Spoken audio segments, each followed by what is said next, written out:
बिहारच्या महाबोधी विहारासाठी डॉक्टर राजेंद्र गवईंनी पुढाकार घेतला। 14 ऑक्टोबरच्या मुंबईतील मोर्चासाठी आंबेडकरी नेत्यांची बैठक आहे, तर केंद्र सरकार गंभीर नसल्याने विषय रेंगाळलेला आहे। खासदार बळवंत वानखडे यांनी आता टीका केली आहे।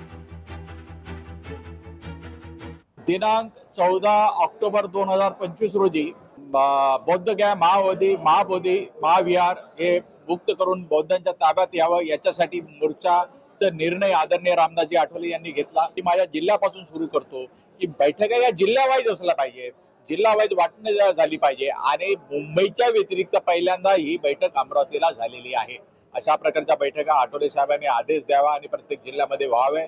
आम्ही किमान 10 ते 15,000 लोक, मी तर 10,000 कबूल केले होते, पण आज इथे जे लोक आलेले आहेत त्या सगळ्यांनी सांगितलं की किमान 15,000 लोक 14 ऑक्टोबरला हजर राहतील। राणीबाईवरून हा मोर्चा निघणार आहे, आझाद मैदान इथे मोर्चा जाणार आहे। या मोर्चासाठी संपूर्ण महाराष्ट्रातून अनेक लोक येतीलच, म्हणून अमरावतीतून सुद्धा जास्तीत जास्त लोक गेले पाहिजेत या उद्देशानं हे नियोजन केलं। अनेक ते कायद्याच्या संदर्भात अनेक काही बाबी आहेत, पण त्यासाठी कायदा करणं गरजेचं आहे, म्हणून तो लोकसभेत मी प्रश्न उपस्थित केलेला होता।